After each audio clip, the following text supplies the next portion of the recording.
वागर्थाइव सम्पृक्तौ वागर्थप्रतिपत्तये जगतः पितरो वन्दे पार्वती परमेश्वरौ। वसुदेवसुतं देवं कंसचाणूरमर्दनं देवकी परमानन्दं कृष्णं वन्दे जगद्गुरुं। या देवी सर्वभूतेषु स्मृतिरूपेण संस्थिता नमस्तस्यै नमस्तस्यै नमस्तस्यै नमो नमः। नारायण। गीता जयंती के पावन उपलक्ष्य में श्री आनंदमयी आश्रम की दिल्ली शाखा में आयोजित 2 दिवसीय श्रीमद् भगवद गीता प्रवचन सार के द्वितीय और विश्राम दिवस में हम सब लोग प्रवेश कर रहे हैं। नारायण। गीता भगवान के मुख से निश्रित एक ऐसी पवित्र वाणी है, एक ऐसा उपदेश है जो प्रत्येक व्यक्ति के लिए, प्रत्येक मानव के लिए उतना ही उपयोगी है जितना कि अर्जुन के लिए कुरुक्षेत्र के युद्ध में भगवान श्री कृष्ण ने अर्जुन को उपदेश दिया। तो आइए इस प्रवचन सत्र में प्रवेश करें। इसके पूर्व 2 बार भगवान का नामस्मरण करें। गोविंद बोलो हरि गोपाल बोलो, गोविंद बोलो हरि गोपाल बोलो, गोविंद बोलो हरि गोपाल बोलो, गोविंद बोलो हरि गोपाल बोलो। राधा रमण हरि गोविंद बोलो, राधा हरि गोविंद बोलो, राधा रमण हरि गोविंद बोलो, राधा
श्रृंखला में हम लोग कल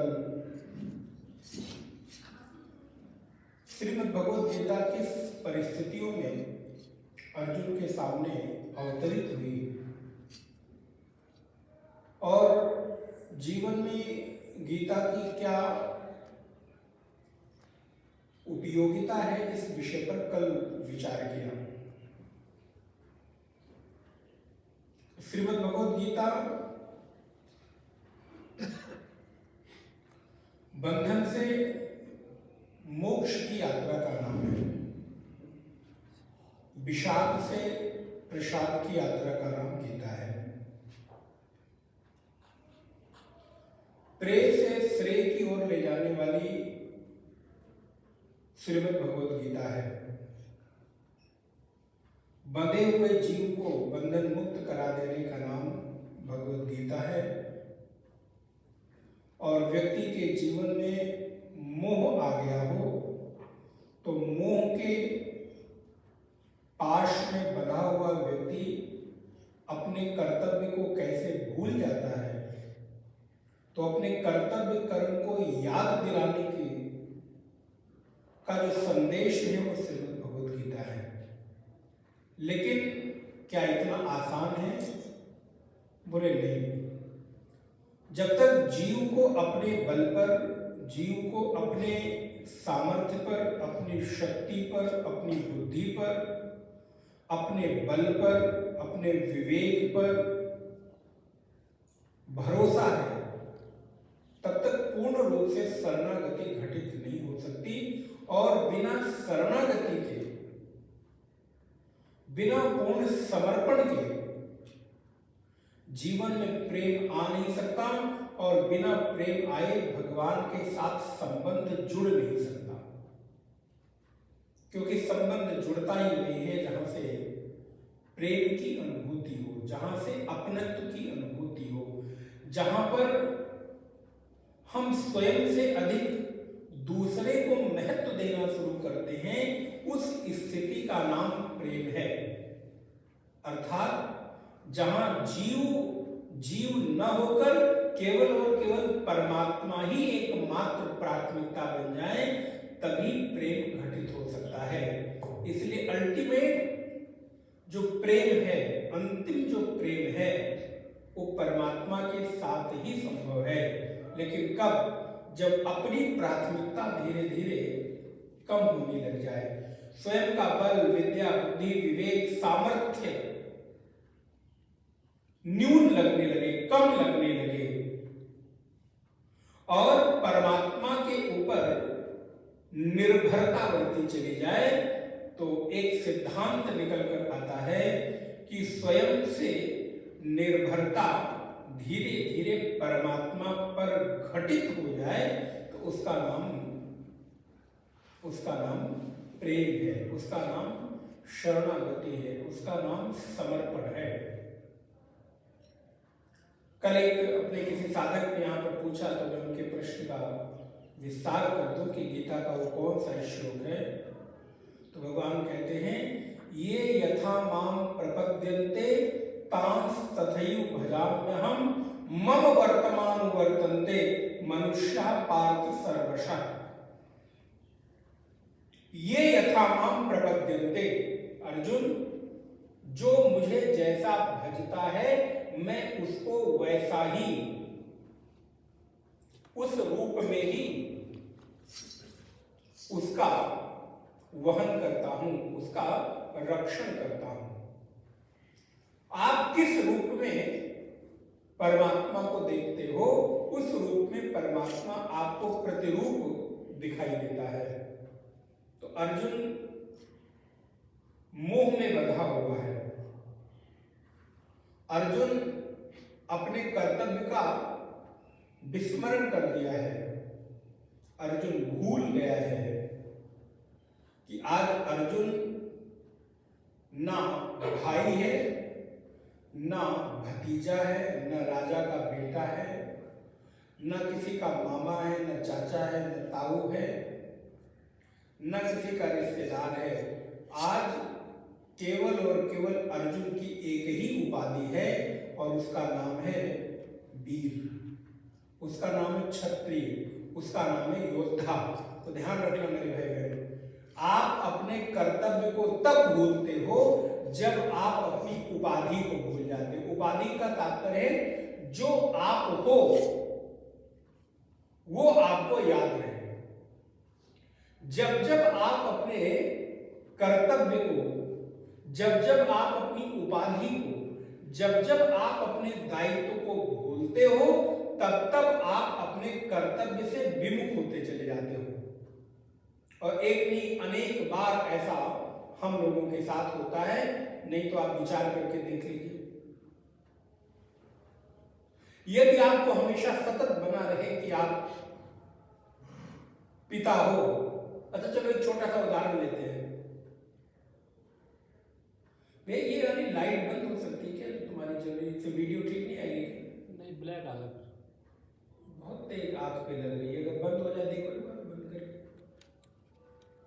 हाँ अब ठीक है, बहुत ब्लैक आ रहा है। चलो साइड पे कर दो उसको, नॉर्मल ठीक है, प्लीज पे फोकस मत करो, थोड़ा सा कुछ करो साइड और आंख पे मुझे ठीक है। हाँ ठीक है।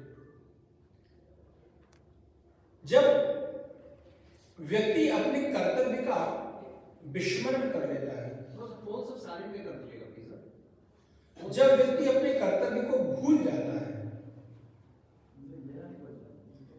तो फिर धीरे धीरे वो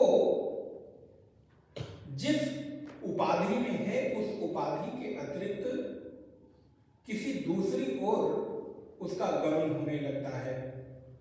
लेकिन जब तक आपको आपके कर्तव्य का बोध बना रहता है, अर्थात आप जो हो, जिस उपाधि में हो, जिस दायित्व आपको मिला है, अगर उस दायित्व का स्मरण रहता है तो कभी भी आप कर्तव्य से विमुख नहीं होते। एक छोटा सा उदाहरण लेते हैं। आप सभी लोग गृहस्थ जीवन में हैं, आपके परिवार में बच्चे हैं, पत्नी है, पति है, बेटे होंगे, बहुएं होंगी, बेटियां होंगी।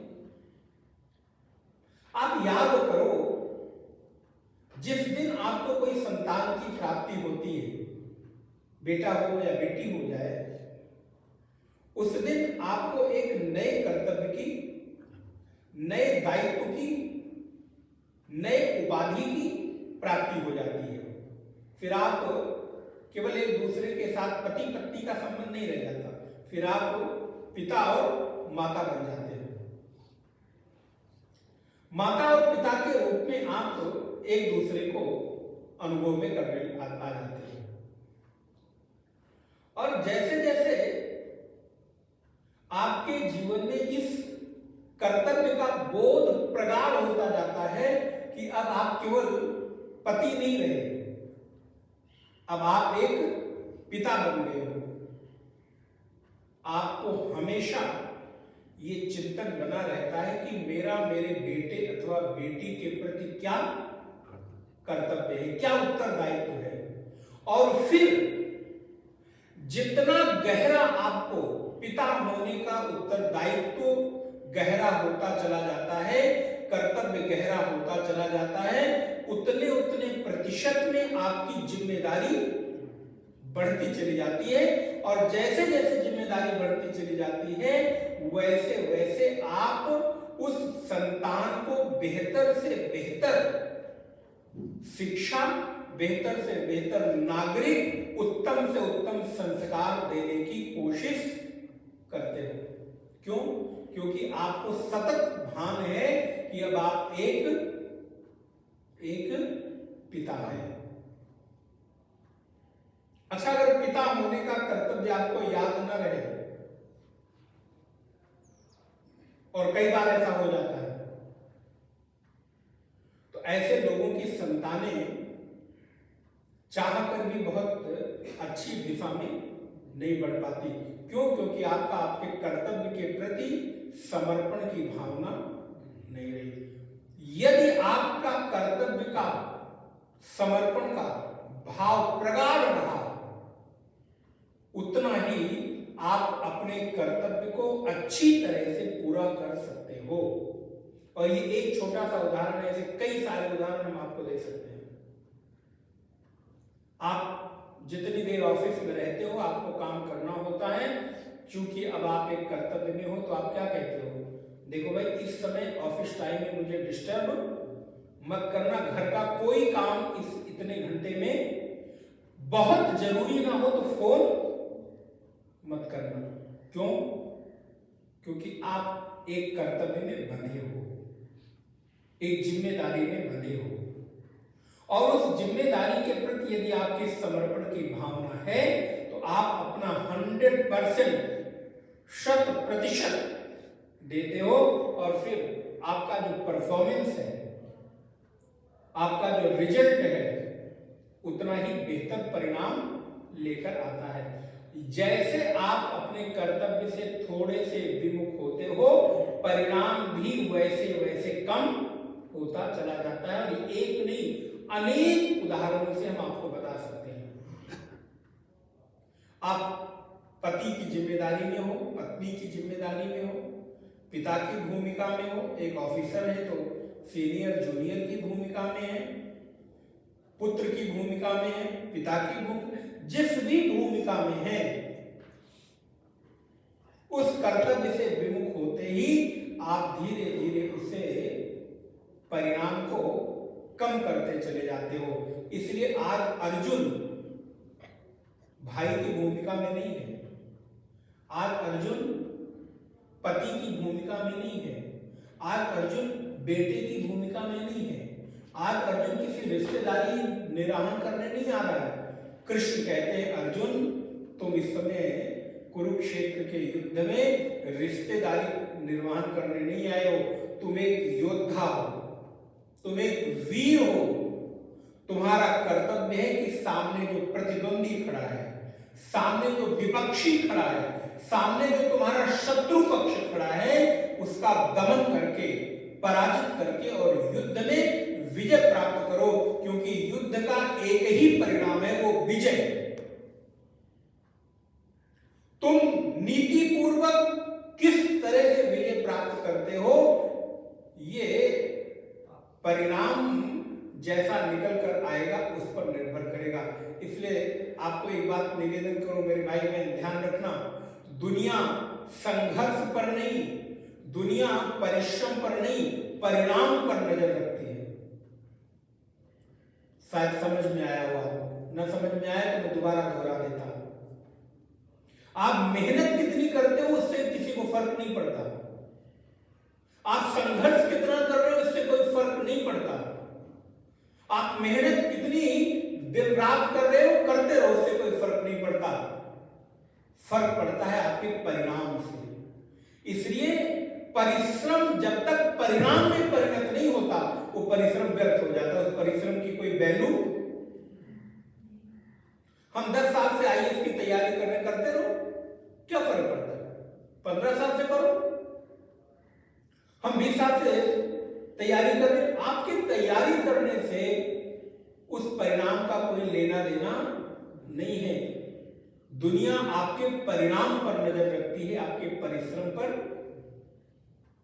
किसी को पता नहीं चलता है, बच्चा 18 घंटे 20 घंटे कमरे में बैठकर पढ़ाई करता है, एक साल में उसने आईएएस क्रैक कर लिया, तो दुनिया जब परिणाम देखती है कहती है अरे वाह, एक साल में उसने मेहनत क्या की, कब की, कैसे की, उस पर किसी की नजर। इसलिए संघर्ष पर बहुत ज्यादा लोग ध्यान नहीं देते मेरे भाई बहन, ध्यान रखना। लेकिन जो संघर्ष कर रहा होता है, उस संघर्ष करने वाले व्यक्ति को पता है कि मैं कितनी मेहनत कर रहा हूं। लेकिन दुनिया क्या देखती है? दुनिया परिणाम देखती है, आप सफल हुए कि नहीं। आप असफल हैं तो आपके परिणाम की कोई वैल्यू नहीं है। आप सफल हैं तो बस एक नंबर से पास होते हैं कि आधे नंबर से, इससे कोई मतलब नहीं। पास हो गए बस, दुनिया की नजर उस पर है। कई बार लोग कहते हैं महाराज 0.0 नंबर से, 0.5 नंबर से रह गए, 1 नंबर से रह गए, रह गए तो रह गए ना, उस रह जाने से कोई बहुत लेना देना कोई मतलब नहीं है। तो तुम्हारे अपने लिए कुछ लाभ हो सकता है, उसको दुनिया से, घर से, परिवार से, पड़ोसी से, रिश्तेदार से कोई लेना देना। लेकिन वही 1 नंबर से अगर आप जीत गए, 1 नंबर से यदि आप पास हो गए तो बस दुनिया वाह वाह करती है, क्या बात है, फिर आपके संघर्ष की कहानी लिखी जाती है। इसलिए एक और बात, हारे हुए व्यक्ति के संघर्ष की कहानियां दुनिया याद नहीं रखती, जीते हुए व्यक्ति की संघर्षों की कहानियां लोग उसका अनुगमन करते हैं। अर्जुन के परास्त हो जाने के बाद अर्जुन की कोई महत्ता नहीं रह जाती। आज कौरवों के संघर्ष की कहानी हम याद नहीं करते। क्या कौरवों ने युद्ध नहीं किया? दुर्योधन ने युद्ध नहीं किया? दुर्योधन अंतिम समय तक डटा रहा। महाभारत आप पढ़िएगा तो देखिएगा, अंतिम युद्ध दुर्योधन ने किया है भीम के साथ, क्योंकि दुर्योधन को वरदान प्राप्त था, पूरा शरीर उसका वज्र का हो गया था। बस जिस समय उसको वरदान प्राप्त हुआ उसके शरीर पर अधोवस्त्र था, अंगवस्त्र था। इस वजह से वो स्थान जो है वो शरीर वज्र का नहीं हो पाया, और ये बात भीम को पता चली तो भीम ने अंतिम प्रहार उसके जंघों पर किया और परिणाम हुआ कि दुर्योधन पराजित हो गया। तो क्या दुर्योधन ने युद्ध नहीं किया? नहीं, दुर्योधन ने भी किया। लेकिन आज अर्जुन हमारा आदर्श है, अर्जुन हमारा नायक है। क्यों? क्योंकि परिणाम अर्जुन के पक्ष में घटित हुआ है। अर्जुन कहता है, प्रभु मैं समझ नहीं पा रहा हूं मेरे लिए क्या करनी है क्या नहीं करनी है। और ये महत्वपूर्ण श्लोक है गीता का 2वां अध्याय। देखिए, आप लोगों के पास, सबके पास ग्रंथ होगी, मैंने आपको कल भी निवेदन किया, आप थोड़ा पढ़ने की, थोड़ा स्वाध्याय करने की आदत डालिए, किताबों के साथ अपनी मित्रता बढ़ाइए। पिछले 2 साल पहले हमने एक बड़ा सुंदर लखनऊ में आयोजन किया, तो हमने सबको कहा कि आओ आपको एक मित्र देते हैं। तो सब लोगों ने बड़ी अरे टकटकी नजर लगाई, मित्र, क्योंकि मित्र तो सबको चाहिए। तो मैंने उनको कहा कि आप गीता को अपना मित्र बनाइए। तो महाराज, यदि गीता आपकी मित्र बन जाए तो इस दुनिया में फिर किसी और मित्रता की आवश्यकता नहीं रह जाए। तो इसलिए आप लोग भी गीता को अपना मित्र बनाएं। आइए, संजय उवाच तं तथा कृपयाविष्टम् अश्रुपूर्णाकुलेक्षणम् विषीदन्तमिदं वाक्यम् उवाच मधुसूदन। श्रीभगवानुवाच कुतस्त्वाकश्मलमिदं विषमे समुपस्थितम् अनार्यजुष्टमस्वर्ग्यम् अकीर्तिकरमर्जुन त्रैव्यमास्मगमः पार्थ नैतत्त्वय्युपपद्यते क्षुद्रं हृदय दौर्बल्यम् त्यक्तोत्तिष्ठ परन्तप। अर्जुन उवाच कथं भीष्ममहं संख्ये द्रोणं च मधुसूदन इषुभिः प्रतियोत्स्यामि पूजार्हा वरिसूदनः गुरून् हत्वा हि महानुभावान् श्रेयो भोक्तुं भैक्षमपीह लोके हत्वार्थकामान् सुगुरून् निहैव भुञ्जीय भोगान् रुधिरप्रदिग्धान्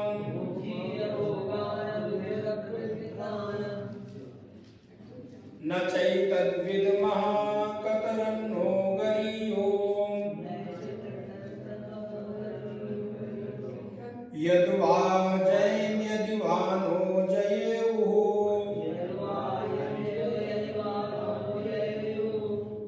यानेव हत्वा न जिजीविषामः तेव स्थिता प्रमुखे धातराष्ट्रा कार्पण्यदोषोपहत स्वभावः पृक्षामि त्वां धर्मसम्मूढचेताः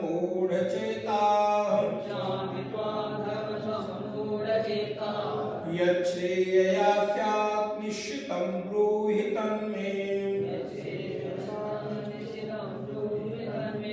शिष्यस्तेऽहं शाधि मां त्वां प्रपन्नम्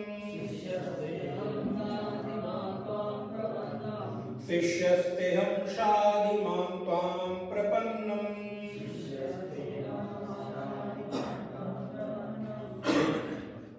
अर्जुन की स्थिति को देखकर भगवान कहते हैं, अर्जुन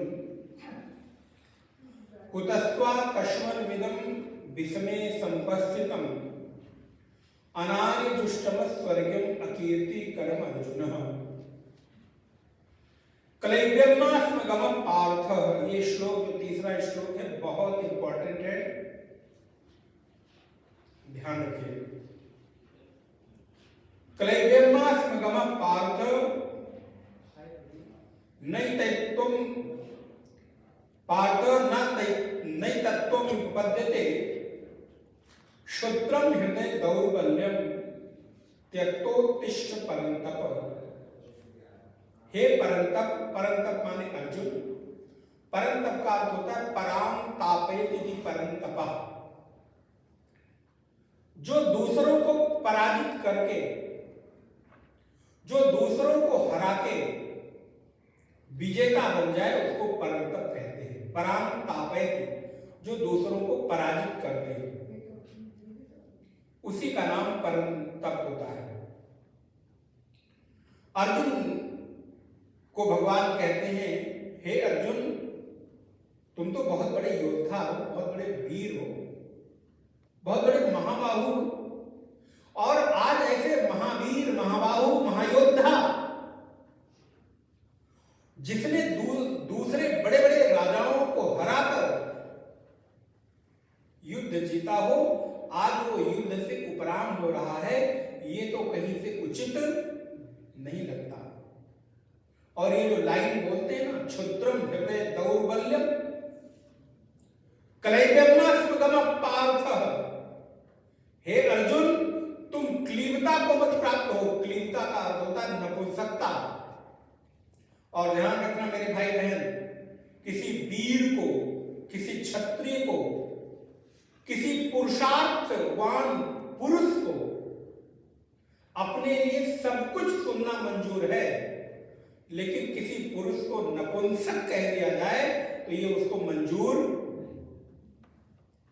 एक पुरुष अपने लिए प्रत्येक गाली, प्रत्येक अपशब्द, सभी प्रकार के अपमान सहन कर सकता है, लेकिन किसी पुरुष को यह कहा जाए कि तुम क्लीब हो, तुम नपुंसक हो, तो ये उस पुरुष के सुनने के लिए कभी भी स्वीकार। और अर्जुन को भगवान कहते हैं, इस से आप अनुमान लगा सकते हैं कि अर्जुन कितना डीप डिप्रेशन में गया हुआ है, अर्जुन कितना विषादग्रस्त है, जिसको विषाद से निकालने के लिए भगवान को ऐसे शब्दों को प्रयोग करने की आवश्यकता पड़ रही है। और मेरे भाई बहन ध्यान रखिएगा, ये जो शब्द है ना, ये व्यक्ति को घाव भी करते हैं और घाव को भरते भी हैं। शब्दों के प्रयोग से व्यक्ति के हृदय में जगह बना सकते हैं और व्यक्ति के हृदय से उतर भी शब्द, आपका व्यवहार ही निर्भर करता है कि आप किसी के कितने प्रिय बनेंगे अथवा किसी से के हृदय से दूर चले जाएंगे। इस दुनिया में आपकी वाणी के अतिरिक्त और कोई चीज ऐसी नहीं है जो किसी का आपको प्रिय बना सके। वाणी और सेवा, व्यवहार एक ही बात है। वाणी का प्रयोग व्यक्ति के चित्त को शांत अथवा अशांत कर सकता है। एक सामान्य व्यक्ति के भीतर उत्तेजना भर देता है और एक उत्तेजित व्यक्ति को शांत कर देता है। किसके कारण? वाणी के कारण। वर्षों के संबंध, वर्ष के संबंध एक असावधानी पूर्वक किए गए व्यवहार से टूट जाते हैं और बहुत वर्षों के टूटे हुए संबंध आपके व्यवहार के कारण जुड़ जाते हैं। इसलिए आपकी वाणी आपके व्यवहार और आपके जीवन को व्यवस्थित करने में बहुत बड़ी भूमिका निर्माण करती है। इसलिए वाणी ऐसी बोलिए कि मन का आपा खोए, औरन को शीतल करे, आपहु शीतल होए। कौआ काको धन हरे, कोयल काको दे। कौआ काको धन हरे, कोयल काको दे। मीठी वाणी बोली के, जग अपनो कर ले। आपकी छत के ऊपर दो पक्षी बैठे हों, एक तरफ कौवा बोल रहा हो, दूसरी तरफ कोयल बोल रही हो, आप क्या करेंगे? एक पत्थर उठाएंगे, कौवे के ऊपर उछाल देंगे कि इसको भगाओ, हटाओ। और दूसरी तरफ यदि कोई शोर मचा रहा हो तो आप उसको शांत करेंगे, चुप रहो, कोयल बोल रही, कहीं उड़ न जाए। क्यों? कोयल आपके घर में धन की वर्षा कर रही है क्या? कोयल आपको कुछ दे रही है क्या? कुछ रिश्वत वगैरह दे देती है क्या? नहीं, केवल और केवल वाणी के प्रभाव के कारण। कौवा जब बोलता है तो कर्कश बोलता है, कोयल जब बोलती है तो मीठी बोलती है। इसलिए मीठी वाणी बोलिए कि मन का आपा खोए, औरन को शीतल करे और आपहु शीतल होए। ऐसी वाणी बोलिए कि जिसके दूसरे के अशांत हृदय को भी शांति मिल जाए। बोले नहीं महाराज, मैं तो ऐसा बोलता हूं ना, ऐसा बोलता हूं कि जिंदगी भर हमको कोई बात नहीं, आप लोग सब अनुभवी हैं। बोले महाराज मैं ऐसा जवाब दिया कि आज के बाद दोबारा पलट कर मेरी ओर ये कौन सा गुण है? ये कौन सी बहुत बड़ी आपकी उपलब्धि है? ये कौन सा आपका सद्गुण है जिसका बखान कर रहे हो? बोले महाराज मैं एक बार बोल दूं तो दोबारा मेरी तरफ कोई फटकता ठीक है, आपका ये सद्गुण आपको लगता है तो आप कैरी हो, इसको आगे बढ़ाइए, ले चलिए। लेकिन ध्यान रखिए, ऐसे व्यक्ति को बहुत देर तक लोगों का प्रिय नहीं बनाया जा सकता। ऐसा व्यक्ति समाज के लिए कभी उपयोगी नहीं हो सकता। समाज को छोड़ो मेरे भाई बहन, परिवार के लिए, और परिवार को छोड़ो, वो खुद के जीवन को कभी भी ठीक से जी नहीं सकता, व्यवस्थित नहीं कर सकता, उसके जीवन में कभी शांति आ नहीं सकती। जिसके वाणी के बोलने भर से वो व्यक्ति खुद अशांत हो जाए और दूसरे को भी अशांत कर दे, क्रोधित कर दे। और ध्यान रखिए, आपका परिचय ना तब तक ठीक रहता है जब तक दूसरे देते हैं। आपका कपड़ा, सूट बूट, टाई बेल्ट, मोजा जूता, गाड़ी बंगला, नौकर चाकर, दूसरे परिचय तो दे रहे हैं तब तक तो ठीक है। लेकिन महाराज कुछ लोगों का ये परिचय दूसरों तक सीमित रहे तो ठीक, लेकिन जैसे वो बोलते हैं तो सारी जो ऊपर की बनाई हुई इमेज है ना, वो टाई बेल्ट एक तरफ और उनकी वाणी, उन्हें बोला कि ना ही बोलते तो अच्छा रहता। इसलिए बहुत देर तक ये ऊपर की बनाई हुई इमेज काम नहीं आती है। ऊपर का कपड़ा सूट बूट बहुत देर तक काम नहीं आता।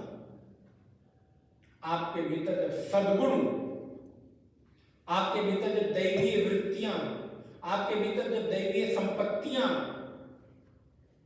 जिसे भगवान गीता के 16वें अध्याय में बहुत विस्तार से कहते हैं कि जिस व्यक्ति के भीतर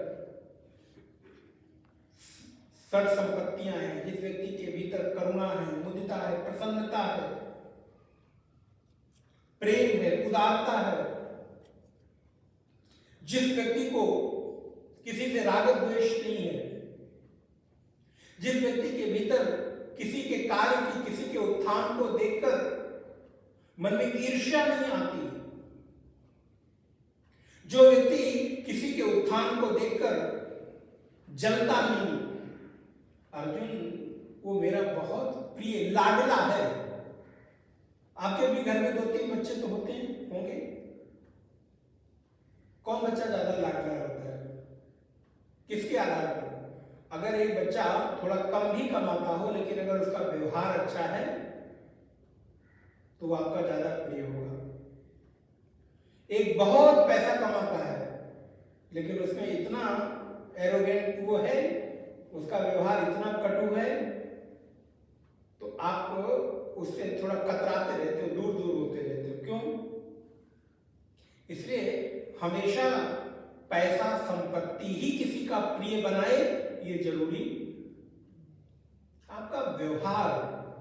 इसलिए भगवान अर्जुन को इस शब्द का प्रयोग करते हैं, अर्जुन तू नपुंसक हो गया है, क्लिप्त हो गया है। और इतना अर्जुन ने सुना तो अर्जुन है तो वीर, है तो क्षत्रिय ना, है तो योद्धा, जागा, अरे मुझे नपुंसक कहा जा रहा है। क्योंकि कोई भी पुरुष सब गाली सहन कर लेगा। किसी पुरुष को कुछ भी कह लो, मुझे लगता है एक बार सहन कर लेगा, लेकिन यदि आप उसको कहते हो कि तुम नपुंसक हो, तो यदि उसमें पुरुषत्व है तो कभी उसको सहन नहीं कर पाएगा।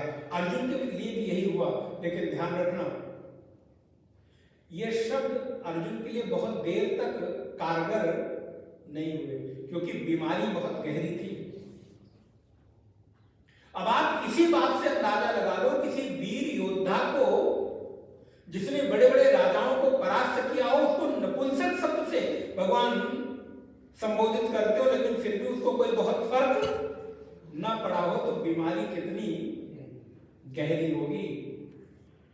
अर्जुन थोड़ी देर के लिए उठा, लेकिन फिर अगले बहुत सारे रीजन भगवान को देने लगा कि गुरुन हत्वा ही महानुभावान श्रेयो भोक्तुम भैक्षुमपि लोके। नाना कृष्ण में युद्ध नहीं करूंगा, हत्वात कामान तो गुरु नहीं हुआ। मैं अपने बड़े बड़े गुरुओं को, रिश्तेदारों को, भाइयों को, मामा चाचा ताऊ आचार्यों को मारकर इस पूरी वसुधा का राजा बनकर इस शासन को करते हुए इस सुख संपत्ति के भोग का, ऐश्वर्य का मैं सुख भोगूं, ये मेरे बस की बात नहीं है। ये संपत्ति तो मेरे लिए खून से सींची हुई लगाई। अर्जुन की बात कहता है दूसरे अध्याय में, आप देखिए, मैं रोटी खाने बैठूंगा तो मेरी थाली में जब रोटी परोस कर आएगी न कृष्ण, तो मुझे लगेगा ये रोटी आटे से नहीं गुथी है, बल्कि अपने स्वजनों के रक्त से गुथी हुई आटे की रोटियां मैं खा रहा हूं, और ये मेरे बस की बात। इसलिए अपनों के संपत्ति को, अपनों के अधिकारों को हड़प कर जो लोग सुख ऐश्वर्य भोग भोगते हैं, उनकी गति बड़ी उत्तम नहीं होती है। इसलिए कभी भी अपनों की संपत्ति, उनके अधिकारों को हनन करके संपत्ति का अगर आप भोग करते हैं तो ये आपके लिए अभी तो अच्छा लग रहा है, दिखाई दे रहा है कि अभी हम बड़े सक्सेस हो गए, बड़ी कोठी बन गई, बड़ा गाड़ी हो गया, बड़ा संपत्ति आ गई, लेकिन भीतर ही भीतर, आपके भीतर जो असंतोष होगा, और ध्यान रखिएगा मेरे भाई बहन, उस दुख को सहन करने के लिए आपके अलावा कोई और उसका सहभागी, भीतर ही भीतर वो जो एक असंतोष, भीतर ही भीतर एक जो कष्ट, आप अंदर ही अंदर एक जो खोखलेपन की अनुभूति करेंगे, आप उसको किसी से बयान नहीं कर सकते।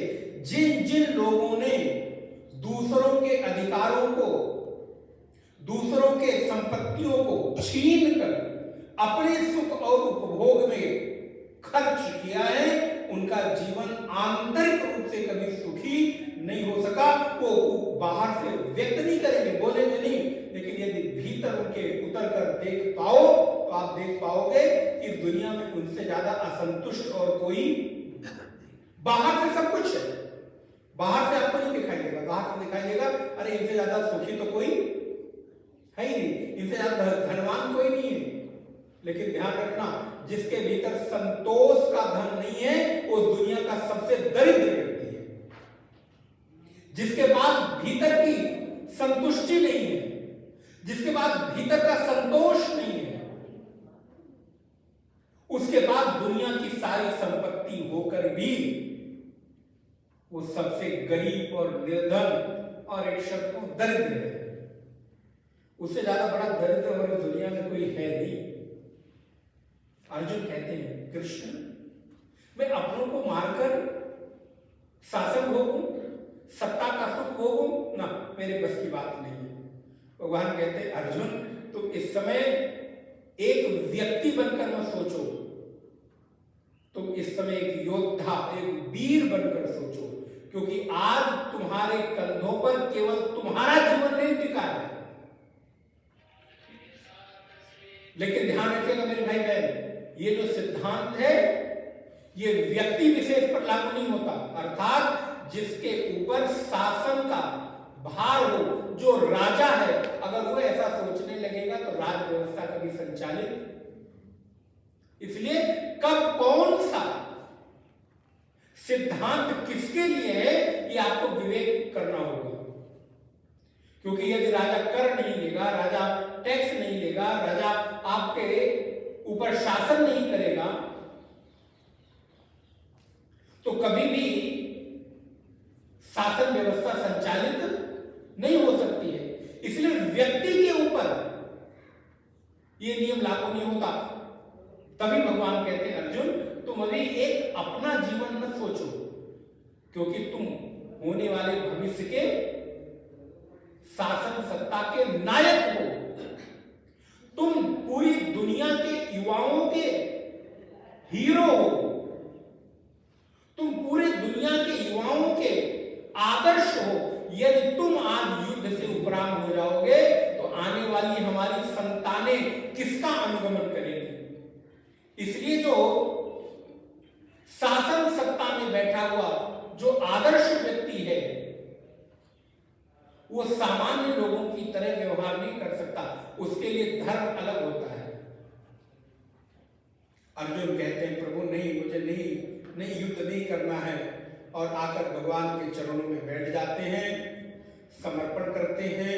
ये श्लोक बहुत महत्वपूर्ण, हर गीता प्रवचन में मैं इस पर बहुत, मैं ही नहीं प्राय हमारे जितने आचार्य हैं इस श्लोक को बहुत महत्वपूर्ण मानते हैं व्यक्ति के जीवन में ट्रांसफॉर्मेशन के लिए। व्यक्ति के जीवन का ट्रांसफॉर्मेशन इस श्लोक के अनुगमन से हो सकता है, आपके जीवन में बदलाव हो सकता है। कोई व्यक्ति यदि सफल ना हो रहा हो तो इस श्लोक का पाठ करें, इस श्लोक का चिंतन करें, इस श्लोक को पढ़कर भगवान के सामने समर्पित हो जाए तो गुरुजन हमारे आचार्य जन कहते हैं उसको भगवान कोई न कोई मार्ग जरूर देते हैं। यदि आप परेशान हो, कोई रास्ता ना मिल रहा हो, सक्सेस ना मिल रही हो, कंफ्यूजन हो, आपको ये ना लग रहा हो क्या करूं क्या ना करूं, कौन सा मार्ग मेरे लिए अच्छा, कौन सा अच्छा नहीं है, तो भगवान के सामने इस श्लोक को पढ़कर और उनको समर्पित कर दो, प्रभु आप ही रास्ता दिखाओ। क्योंकि जब भगवान अर्जुन जैसे योद्धा को रास्ता दिखा सकते हैं जो कुरुक्षेत्र के युद्ध में युद्ध करने के लिए तैयार है, तो हमारे आपके जीवन में तो इससे बड़ी और कोई कठिनाई तो आ नहीं सकती। इसलिए कहते हैं कार्पण्य दोषो बहत स्वभावा। हे प्रभु, मैं कायरता रूपी दोष से उपहत हो गया हूं। मेरे जीवन में क्या करना है क्या नहीं करना है इसका विवेक खो गया है, और ऐसी स्थिति में आपकी शरणागति के अतिरिक्त और कुछ दिखाई नहीं देता, और अब मैं आपकी शरण में आया हूं। इस श्लोक पर बड़ा विस्तृत मैंने प्रवचन किया है, यूट्यूब पर है, आप लोग चाहें तो उसको यूट्यूब पर सुन सकते हैं। यहाँ पर समय भी नहीं है और विस्तार का की स्थिति भी नहीं है, ऐसी बाह्य परिस्थिति भी नहीं है और समय की परिस्थिति भी नहीं है, इसलिए मैं थोड़ा सा बोलकर आगे बढ़ता हूं। कार्पण्य दोषो बहत स्वभाव परीक्षण, मैंने पूछता हूं, तो माने आपको धर्म सम्पूर्ण चेता, मैं धर्म अधर्म में कंफ्यूज हो गया हूं, मुझे नहीं पता चल रहा है मेरे लिए श्रेय क्या है, प्रेय क्या है, धर्म क्या है, अधर्म क्या है। इसलिए हे कृष्ण, मैं अर्जुन आपकी शरणागति स्वीकार करता हूं और आप मेरे हृदय पर शासन करो। साध माम त्वाम प्रपन्नम, मैंने आपकी प्रपन्नता शरणागति स्वीकार कर ली है, और जिस दिन आप शरणागति स्वीकार करते हो उसी दिन से परमात्मा आपका मार्ग प्रशस्त करना शुरू कर देते हैं। वो एक बड़ा सुंदर सूत्र है ना, कभी पढ़ा सुना होगा आपने, या तो किसी के बन जाओ या तो किसी को अपना बनाओ। तो भगवान मेरे बने, अभी ऐसी योग्यता तो हमें बनते भी है, ऐसा नहीं है, बनते बहुतों के बने हैं, बहुतों का भगवान ने रक्षण किया, लेकिन अभी तो हमारे में इतनी योग्यता नहीं है। जिस दिन हो जाएगी वो आपके बन जाएगी। भगवान तो भैया जूठा पत्थर उठाते हैं, भगवान तो लोगों की पादुका उठा लेते हैं, भगवान तो घोड़े के लगाम को, अर्जुन के रथ को हाँकते हैं, जूठा बेर खा लेते हैं। एक जूठे बर्तन में लगे हुए एक साग के पत्ते को खाकर भगवान अपनी भगवत्ता सिद्ध करते हैं। तो भगवान तो सब कुछ कर सकते हैं, लेकिन बशर्ते आवश्यकता है कि आपके भीतर उतनी अर्हता हो जाए, योग्यता हो जाए, अधिकारित्व आ जाए। तो आज तो हमको नहीं दिखाई देता, तो दूसरा वाला कर लिया जाए, भगवान मेरे बने उससे पहले मैं भगवान का लग जाऊं। हे प्रभु, किसी भी परिस्थिति में मैं आपको भूलूं नहीं, जहां जैसे जिस अवस्था में रहूं मैं आपको याद करता हूं। प्रभु, हम भी शरणागत हैं, स्वीकार करो तो जाने। प्रभु, हम भी शरणागत हैं, स्वीकार करो तो जाने। मुझ जैसे एक पतित को प्रभु पार करो तो जाने। क्या मुखले बिने सुनाए, प्रभु कैसे तुमको भाए। क्यों? बोले अगणित अपराध किए हैं, उद्धार करो तो जाने। प्रभु, हम भी शरणागत हैं, स्वीकार करो तो जाने। इसकी एक पंक्ति मुझे बड़ी पसंद आती है, बड़ी अच्छी लगती है। जीवन